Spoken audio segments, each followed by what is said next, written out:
ग्वालियर जिले की दो सबसे हाई प्रोफाइल विधानसभा सीटों पर बीजेपी ने अपने उम्मीदवार घोषित कर दिए हैं। बीजेपी ने यहां से अपने वर्तमान विधायक और मध्य प्रदेश शासन में उद्यानिकी मंत्री भारत सिंह कुशवाहा और 2020 में कांग्रेस छोड़ भाजपा में शामिल हुए ऊर्जा मंत्री प्रद्युम्न सिंह तोमर पर भरोसा जताया है। इन दोनों को टिकट देने की एक खास वजह यह भी है कि ग्वालियर विधानसभा क्षत्रिय बाहुल्य है, तो वहीं ग्वालियर ग्रामीण विधानसभा में कुशवाहा समाज निर्णायक भूमिका में है। ये दोनों सीट बीजेपी का मजबूत किला मानी जाती हैं। ऐसे में कांग्रेस को इन दोनों सीटों पर मजबूत और ईमानदार छवि वाले प्रत्याशियों की दरकार है और इसके लिए कांग्रेस प्रत्याशी चयन के होमवर्क में जुटी हुई है। लेकिन दोनों सीटों पर कांग्रेस के अंदर एक अनार 100 बीमार की स्थिति बनी हुई है। ऐसे में कितना रोचक रहेगा ये मुकाबला, आइए जानते हैं आज के इस वीडियो में। ग्वालियर विधानसभा और ग्वालियर ग्रामीण विधानसभा सीट के लिए दो मंत्री एक बार फिर चुनावी मैदान में हैं। खास बात यह है कि दोनों ही मंत्री दो अलग अलग दिग्गज केंद्रीय मंत्रियों के करीबी माने जाते हैं, जिनमें पहला नाम केंद्रीय मंत्री ज्योतिरादित्य सिंधिया का है, जिनके करीबी ऊर्जा मंत्री प्रद्युम्न सिंह तोमर को ग्वालियर विधानसभा से बीजेपी ने अपना प्रत्याशी बनाया है। तो वहीं दूसरा नाम केंद्रीय मंत्री नरेंद्र सिंह तोमर का है, जिनके करीबी उद्यानिकी मंत्री भारत सिंह कुशवाहा को ग्वालियर ग्रामीण विधानसभा से बीजेपी ने मैदान में उतारा है। ऐसे में ये सीट बेहद हाई प्रोफाइल हो जाती है।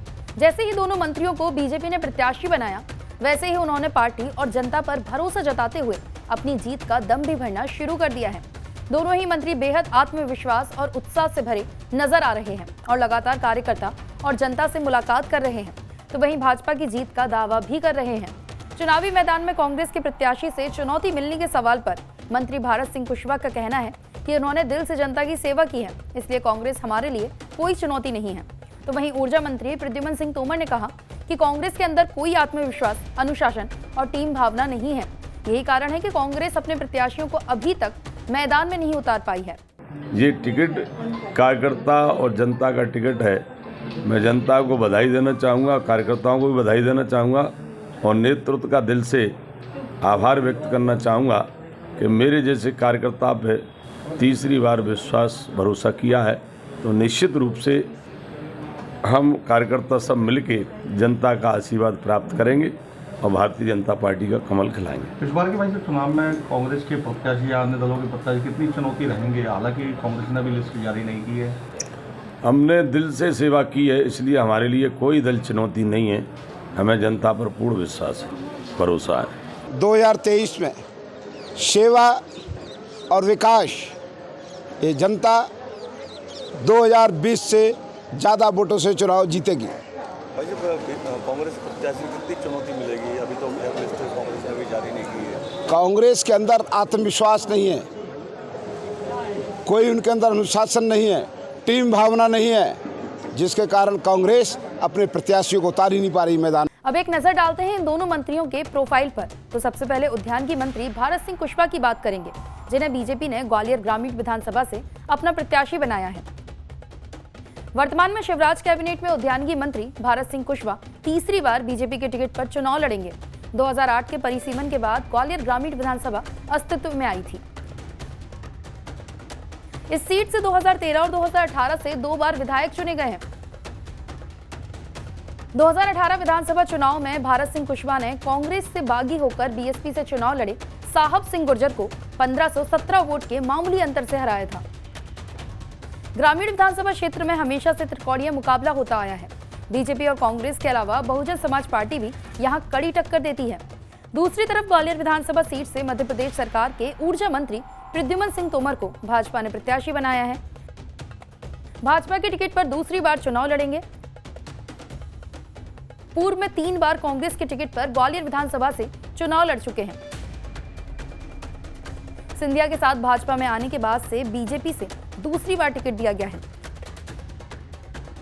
अब तक 4 विधानसभा चुनाव लड़े हैं, जिनमें 2008, 2018 और 2020 का उपचुनाव जीते थे। कांग्रेस में रहते हुए 2013 का विधानसभा चुनाव बीजेपी के जयभान सिंह पवैया से 15,561 वोट से हार गए थे। 2020 से शिवराज सरकार में ऊर्जा मंत्री बने हुए हैं। ग्वालियर जिले की दोनों ही शहरी विधानसभा सीट से बीजेपी ने अपने मंत्रियों को प्रत्याशी के तौर पर उतार दिया। इसके बाद अब कांग्रेस भी दोनों सीटों पर अपने प्रत्याशी के नाम को लेकर मंथन कर रही है। कांग्रेस आलाकमान के सामने एक तरफ तो ग्वालियर विधानसभा से करीब आधा दर्जन से ज्यादा नाम सरदर्द बढ़ा रहे हैं, तो वहीं दूसरी ओर ग्वालियर ग्रामीण विधानसभा में भी करीब आधा दर्जन दावेदार टिकट पाने के लिए लाइन लगाकर खड़े हुए हैं। इस वजह से कांग्रेस को भी बड़ी कंफ्यूजन है कि वो कैसे अपना प्रत्याशी बनाए। हालांकि कांग्रेस के नेताओं की माने तो इन दोनों सीटों पर भ्रष्टाचार, बिजली, खस्ता हाल सड़कें और घोटाले का मुद्दा इतना हावी है कि कोई भी आम कांग्रेस कार्यकर्ता इन दोनों मंत्रियों को हरा देगा। वहीं कांग्रेस की तरफ से जो संभावित प्रत्याशी हैं वो लगातार पिछले 5 साल से विधानसभा में जनता के बीच काम कर रहे हैं और यही इन दोनों विधानसभा में भाजपा प्रत्याशी को बुरी तरह हराएंगे। जिन दोनों मंत्रियों की आप बात कर रहे हैं, ये दोनों मंत्री मध्य प्रदेश के टॉप के भ्रष्ट मंत्रियों में टॉप पर हैं। इन्हें कांग्रेस का साधारण कार्यकर्ता भी इस बार चुनाव हरा देगा, जबकि हमारे जो संभावित प्रत्याशी हैं लगातार 5 सालों से क्षेत्र में काम कर रहे हैं, जनता के सुख दुख में जा रहे हैं और वो जो हमारे प्रत्याशी रहेंगे कांग्रेस के, इनको बुरी तरह से हराएंगे। जनता इनसे बुरी तरह से त्रस्त है। ऊर्जा मंत्री के क्षेत्र में बिजली नहीं आ रही है, उद्यानिकी मंत्री के क्षेत्र में घोटाले पर घोटाले हो रहे हैं और महंगाई, बेरोजगारी, भ्रष्टाचार जो अन्य विधानसभा में मुद्दे हैं वे तो हैं ही। तो हमारा हर कार्यकर्ता इन दोनों मंत्रियों को हराने की ताकत रखता है। कुल मिलाकर ग्वालियर जिले में कुल 6 विधानसभा सीट हैं, जिनमें 4 पर कांग्रेस काबिज है, जबकि ये दोनों विधानसभा सीट बीजेपी के कब्जे की हैं। बीजेपी को इस बार भी उम्मीद है कि इन दोनों विधानसभा सीटों पर बीजेपी के इन दोनों मंत्रियों का कब्जा बरकरार रहेगा। लेकिन इस बार के विधानसभा चुनाव में जीत की ये डगर बीजेपी और कांग्रेस के लिए इतनी आसान नहीं होगी। हालांकि अभी तक कांग्रेस ने प्रत्याशियों के नाम की घोषणा नहीं की है। ऐसे में दोनों दिग्गज मंत्रियों को शिकस्त देना कांग्रेस के लिए चुनौती होगा। तो वहीं देखना होगा कि विधानसभा चुनाव के इस मैदान में कांग्रेस बीजेपी के दोनों मंत्रियों को पटकनी देती है या फिर बीजेपी के ये दोनों मंत्री अपनी विधानसभा सीट बचाने में कामयाब होते हैं। ग्वालियर से धर्मेंद्र शर्मा की रिपोर्ट, TV9 मध्य प्रदेश।